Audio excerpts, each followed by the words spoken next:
Gak ada satupun ayat di Al-Quran atau hadis Nabi yang bilang jadilah orang kaya. Spesifik ya, menjadi orang kaya ya, itu nggak ada gitu. Disinilah banyak orang akhirnya terjebak dengan pernyataan yang nggak ada definisinya. Tapi kayak ada ilusi seakan-akan kaya itu punya batas tertentu gitu untuk dijadikan standar. Ya karena Allah nggak pernah nyuruh kita jadi kaya. Pas lagi bikin video kedua, gue ngeliat komen-komen di TikTok dan di YouTube konten gue kemarin gitu. Ya menurut gue ini cukup menarik ya komen-komennya. Terlepas dari pro dan kontranya, komen-komen itu mempunyai kemiripan gitu. Itu ngomongin standar kemiskinan, standar kekayaan, Islam nyuruh kita kaya. Daripada gue harus balas satu-satu atau ngejelasin satu-satu komennya, ini bakal panjang banget dan gak ada habisnya kan. Nah, makanya gue mau bahas yang lebih fundamental lagi, lebih mendasar lagi gitu. Tapi banyak banget orang miss dan banyak banget orang terjebak dengan sebuah kata yang sebenarnya nggak ada definisinya gitu, yaitu kekayaan. Dan gue berharap kalian nonton konten ini sampai habis biar nggak salah paham, karena banyak banget penjelasan tentang definisi kata-kata yang sama gitu. Dari tahun jebot kita sering banget denger kayak, wah lo tuh harus kaya. Lihat tuh si A udah punya mobil, lihat tuh si B udah masuk PNS, masih kaya deh dia. Lo lihat nih artis ini, artis itu, artis A, artis B udah punya mobil 15 biji, wow kaya banget gitu. Sering kan kita dengar kata-kata kayak gitu. Ya it's normal gitu. Seakan-akan kekayaan itu ada definisinya gitu, ada standarnya. Secara nggak sadar kita menentukan standar kekayaan itu pada kekayaan orang lain. Tapi pernah nggak lo nanya ke diri lo sendiri, emang definisi kaya itu apa sih? Gue yakin ya kita sering gitu mempertanyakan itu gitu. Tapi kita nggak sadar aja kalau kita sering nanyain itu ya kayak nguap aja gitu, lupa aja gitu loh. Karena pada hakikatnya kekayaan itu nggak punya definisi gitu, nggak ada definisi mutlak kekayaan itu seperti apa. Nah sekarang gue tanya nih ke kalian, apa definisi kaya menurut kalian? Oh udah pasti beda-beda gitu loh. Ya definisi kaya menurut gue belum tentu sama dengan definisi kaya menurut kalian gitu. Dari sini aja kan sebenarnya udah jelas gitu. Definisi kaya itu sangat personal, sangat subjektif, sangat tergantung dengan value dan pengalaman hidup dari setiap orang gitu. Padahal bisa aja kan hidup tuh cukup layak standar aja gitu. Ya kenapa kata-kata yang selalu dipakai harus kaya gitu. Makanya aku lebih nyaman untuk bilang cukup. Sekarang gini, orang punya cash money dingin 1 miliar. Mas anggap kaya atau enggak? Enggak lah. Nah semua orang di sini nganggap itu kaya. Nah Okay. hari ini Mas bilang enggak. Tahun 2010 Mas bilang orang punya 1 M kaya atau enggak? Kaya. Nah itu. Oke. Jadi semua orang bilang kalian udah kaya. Sekaya apa ini? Tergantung perspektif sih ya, Iya, skalanya betul. siapa gitu kan. Jadi ada perbedaan tapi di mata siapa dulu nih perbedaannya ini. Ya enggak dong bang, hidup itu harus lebih daripada cukup gitu. Harus lebih hanya dari sekedar layak. Hidup itu harus kaya biar bisa keliling dunia. Oke, sekarang gua akan balik nanya nih. Kaya yang seperti apa yang tadi lo bilang? Definisi kaya itu apa sih? Bingung kan?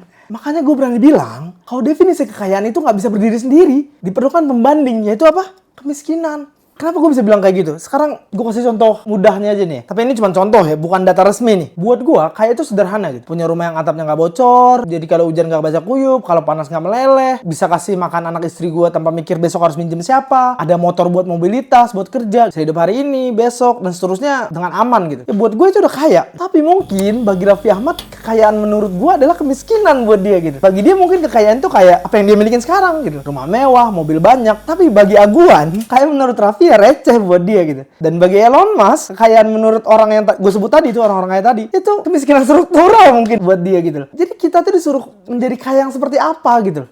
Kekayaan siapa yang harus kita contoh biar bisa dapat predikat dan label kaya? Bingung kan lo? Karena gini loh, apakah kalau orang sudah di tahap hidupnya normal aja atau biasa aja itu salah? Apakah orang yang punya gaji pas-pasan tapi ngerasa hidupnya bahagia itu salah? Ya nggak mungkin dong lo ngomong kayak, lo mah cuma hidup dalam tameng kepalsuan, nggak mau berkembang lo. Islam tuh nyuruh kita kaya.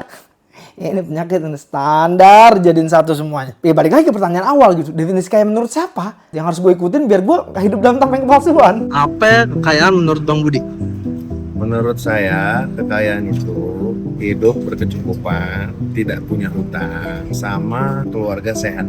Berkecukupan itu apa sih parameternya? Ya misalnya kalau kita mau ajak jalan anak-anak, refreshing, di ini istri baju ada tanpa kita hutang.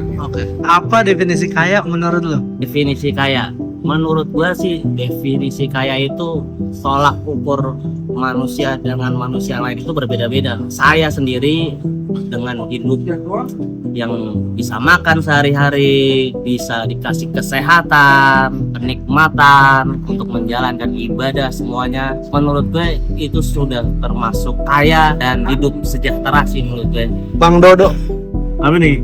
apa definisi kaya menurut lo? Kaya itu kalau kita masih mau bersyukur. gitu kaya. Kalau definisi kaya secara materi menurut lu apa? Masih bisa makan, ada tempat tinggal, anak-anak, Telepon nggak bisa. cukupi, dan balik lagi ya. Itu semua bisa lu rasain dengan cukup kalau lu bersyukur. Asik. Di filsafat, sebuah konsep itu cuma punya makna kalau ada batasannya gitu. Ya pohon adalah pohon karena bukan batu, siang adalah siang karena bukan malam, panas adalah panas karena bukan dingin. Nah, gimana dengan definisi kaya? Nah, ini yang menarik. Orang sering ngerasa kata kaya, definisi kaya itu berdiri sendiri gitu. Seolah-olah jelas dan universal. Padahal, kata kaya itu cuma punya makna karena ada lawannya. Lawannya apa? Pinter, miskin. Sama kayak gini. Tinggi cuma tinggi karena ada rendah. Besar cuma jadi besar karena ada kecil. Dan kaya cuma kaya karena ada miskin.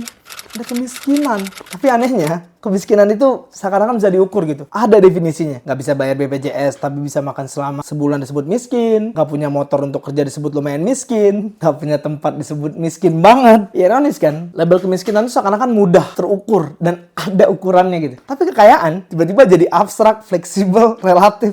Terus gimana bang dengan Islam yang nyuruh kita kaya? Nah ini nih, nggak ada satupun ayat di Al-Quran atau hadis Nabi yang bilang jadilah orang kaya.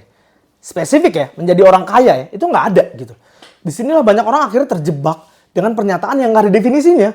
Tapi kayak ada ilusi seakan-akan kaya itu punya batas tertentu gitu. Untuk dijadikan standar.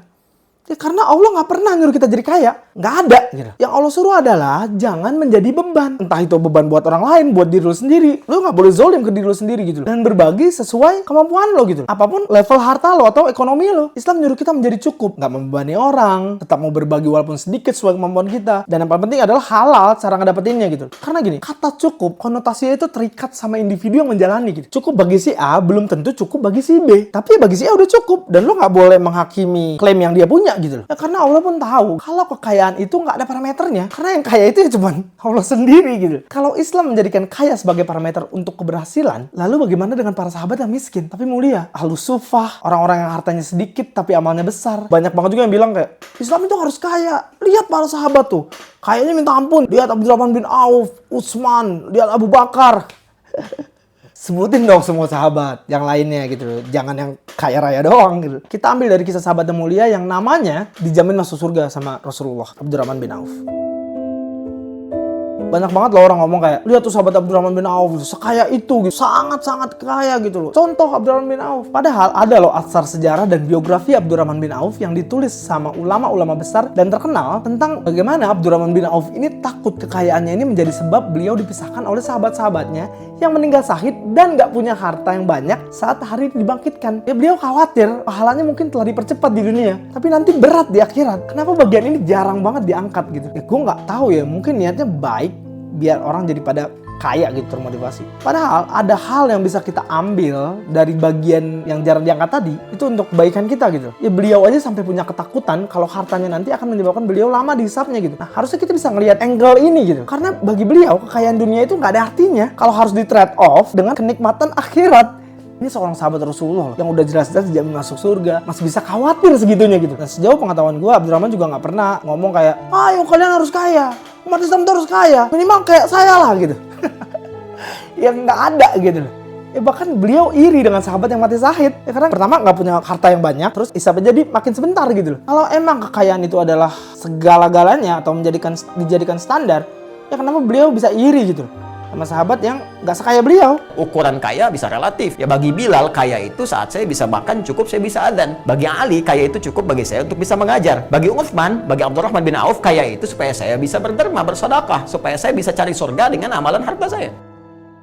Kita tuh sering banget terjebak dengan framing kekayaan yang ada di sosial media. Yang lihat influencer, public figure, punya mobil 6 biji, terus dikasih sentuhan agama sedikit, langsung deh heboh komennya kan. Orang Islam itu harus kaya, karena dengan menjadi kaya kita bisa umroh, haji, keliling dunia, wah sampai-sampai nguasain dunia gitu. Padahal lo gak sadar, ketika lo nonton konten-konten yang model begini, di alam bawah sadar lo tuh udah terbentuk sebuah standar kalau kaya itu harus jadi kayak gini nih. Akhirnya apa? Ya disuruh beli kelas, pada beli. Karena berpikir biar bisa kaya raya kayak ini orang gitu. Padahal belum tentu loh isi kelasnya berbobot. Pas setelah beli kelas bingung, wah kok gak segampang lek-lekan dia pas ngemeng nih.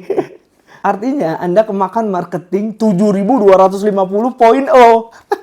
Jangan mau dijadiin komoditi sama mereka. Makanya coba sekali-sekali lo tanya ke influencer atau public figure yang lo anut itu gitu. Definisi kaya menurut kalian apa sih? Lo bakalan kaget dengernya. Percaya sama gue. Pada langsung main aman tuh. Ya bagi gue kekayaan sih yang penting cukup. Yang penting bisa makan hari-hari. Bla bla bla bla. Percaya sama gue. Kebanyakan dari mereka, nggak semua ya, jadiin marketing sebagai tools untuk ngejual kelas mereka. Bukan pure genuine mau bantu kalian gitu. Udah jadi rahasia umum lah. Abis lo beli kelas dan udah gitu. Kayak bodo amat. Lo mau sukses kayak belangsak kayak. Yang penting kelas gue kebeli gitu. Intinya gue dapet duit dari kebingungan lo. Dari rasa ketakutan lo. Karena jualan kelas itu menjanjikan lo uangnya. Gede loh. Kalau industri udah nggak happening, ya tinggal ganti lagi narasinya. Jualan kelas lagi deh yang baru. Tonton video gue sebelumnya buat ngeliat salah satu pola narasi marketing kayak gini. Setelah lu capek ikut standar influencer, ikut kelas sana sini, ngejar gaya hidup yang sebenarnya bukan gaya hidup lo udah jatuh ke dalam yang namanya rabbit hole yang nggak ada ujungnya gitu. Sesuatu yang nggak punya bentuk, nggak punya batas, nggak pernah ada garis finishnya gitu. Dan yang lebih menakutkannya lagi, bisa-bisa kita menjadi contoh nyata dari hadis Rasulullah yang bilang manusia tidak akan pernah puas sampai tanah masuk ke mulutnya.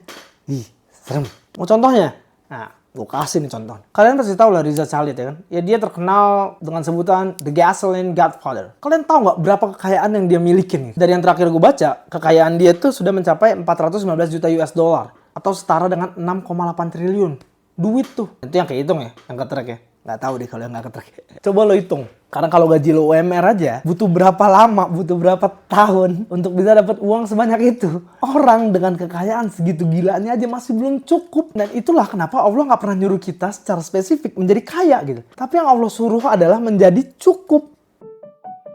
Gue gak pernah bilang kalau lo gak boleh menjadi kaya, lo gak boleh menimbun harta lo sebanyak-banyaknya, atau lo gak boleh berjuang, udah terima aja takdir, gak pernah gitu ya. Di konten yang sebelumnya atau di konten ini gitu. Ya silahkan, sampai lo muntah dolar, sampai lo bersin keluar koin gopean, ya sah-sah aja gitu. Gak ada yang larang. Tapi yang gue maksud adalah, kenapa kita sering bilang kita harus jadi kaya? Islam itu mengajarkan kaya. Padahal definisinya aja gak ada gitu. Itu bukan Islamnya yang salah, bukan Allah yang salah. Tapi cara kita mengartikan itu yang terkadang sempit. Kadang sempit banget. Kita hidup di zaman dimana kesuksesan itu dipromosikan seperti resep gitu. Campur ini, ikuti itu, lalu tiba-tiba dar jadi kaya raya gitu. Zaman dimana pebisnis, influencer, public figure gampang sekali jualan ludah gitu. Seakan-akan hidup itu ada blueprintnya gitu. Lo ikut kelas gue udah pasti kaya. Lo ikut bootcamp gue udah pasti pendapatan lo sekian-sekian gitu. Makanya jangan mengejar sebuah definisi yang gak ada artinya. Tapi kejarlah definisi cukup. Ya cukup versi lo yang tahu apa kebutuhan lo yang tahu apa yang ngebuat lo bahagia gitu. Karena kalau drive kita mencari cukup, ya lo akan tahu batas. Lo akan bisa memetakan kapan sudah dan kapan belum. Allah juga nggak pernah nyuruh kita untuk menjadi kaya secara spesifik gitu atau mengaitkan batas kekayaan kepada seseorang kan. Tapi yang Tuhan suruh adalah kita tetap bekerja keras, tetap berpikir positif, tetap beribadah, tetap meminta kepadanya. Nanti biarkan Allah yang akan melipat gandakan usaha yang udah kita lakukan. Biarin aja Allah penuhi janjinya gitu. Tapi lo harus hati-hati. Kalau lo hidup cuma buat ngejar kekayaan, karena bisa jadi lo mati tanpa benar-benar hidup. Dan dapat dipastikan, kematian lo adalah kematian yang sia-sia. Karena pada akhirnya, kekayaan itu bukan soal berapa banyak yang lo punya gitu. Tapi berapa banyak yang lo butuhin buat ngerasa cukup. That's it. Gue ngerasa cukup ya. Ya gue berharap sih pembahasan tadi bisa menjawab komen-komen di konten sebelumnya tentang kekayaan, kemiskinan dengan lebih general. Tapi kena semua gitu ya. Sekian dari gue. Let's see you again.